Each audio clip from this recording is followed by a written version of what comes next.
7 નગરપાલિકાઓને મહાનગરપાલિકામાં ફેરવાશે। નવસારી, ગાંધીધામ, મોરબી, આણંદ, વાપી, મહેસાણાને મહાનગરપાલિકામાં ફેરવવામાં આવશે। સુરેન્દ્રનગર અને વઢવાણનો પણ સમાવેશ કરવામાં આવ્યો છે। આ 7 નગરપાલિકાઓ જેમને મહાનગરપાલિકામાં તબદીલ કરવામાં આવશે। નવસારીને મહાનગરપાલિકામાં ફેરવવામાં આવશે। ગાંધીધામ અને મોરબીમાં પણ આ જ પ્રકારે મહાનગરપાલિકામાં ફેરવવામાં આવશે। મહાનગરપાલિકા જાહેર થઈ છે એની માટે સર્વપ્રથમ તો હું ગુજરાત સરકારનો આભાર માનું છું। એનાથી મહેસાણા શહેરનો વિકાસ બહુ ફાસ્ટ થશે। અમારી જોડે મહેકમમાં વધારો થશે। આજુબાજુના શહેરોનો બાજુના ગામડાઓનો જે સમાવેશ થશે એમનો પણ વિકાસ ઝડપથી થશે। સ્વાભાવિક છે કે મહાનગરપાલિકા જ્યારે રચના કરવામાં આવે એના કારણે આજુબાજુમાં સમાવિષ્ટ કરેલા ગામોનો 100% વિકાસ થાય। વિકાસ એક સતત ચાલતી પ્રક્રિયા છે, જેના કારણે જે નગરપાલિકામાં વિકાસના કામો કરવા માટે જે ફંડની થોડું લિમિટેશન હતું એ ફંડના લિમિટેશનમાંથી એ લોકો મુક્ત થશે।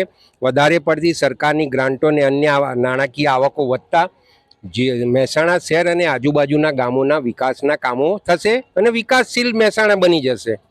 એક તો પહેલી દ્રષ્ટિએ ભૂપેન્દ્રભાઈની સરકારે જે 8 નગરપાલિકાઓમાં મહેસાણા નગરપાલિકાનો જે મહાનગરપાલિકામાં સમાવેશ કર્યો છે એ બદલ ભારતીય જનતા પાર્ટીની સરકારનો ખૂબ ખૂબ આભારી છીએ અમે।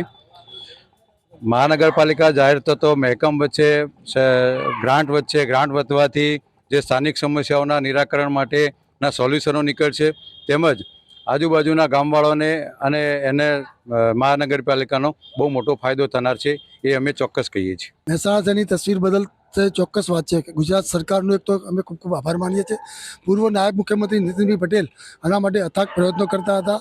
એ આ સપનું સાકાર થયું છે, એટલે મહેસાણા શહેરની પ્રજા આજે ખૂબ એકદમ ખુશ છે અને મહેસાણા આજુબાજુના 17 ગામો આમાં જોડાવાના છે। એના લીધે મહેસાણા શહેર જે કોર્પોરેશન બનવાનું છે એમાં એની વસ્તી જે અત્યારે 3,15,000 જેટલી મહેસાણા શહેરની વસ્તી છે એમાં 1,12,000 જેટલી બીજી વસ્તી વધશે અને બીજા 17 ગામોનો ઉમેરો થશે। ગુજરાત સરકારે જે મહાનગરપાલિકા મહેસાણા જાહેર કરી છે તે આજુબાજુના જે ગામડા હતા એનો વિકાસ થયેલો છે, પણ મહાનગરપાલિકા બનાવવાથી એમને જે સગવડો નથી મળતી એ મળતી થશે અને એ એરિયાનો પણ વિકાસ થશે અને સ્થાનિક મહેસાણા નગરપાલિકાનો વિકાસ થશે।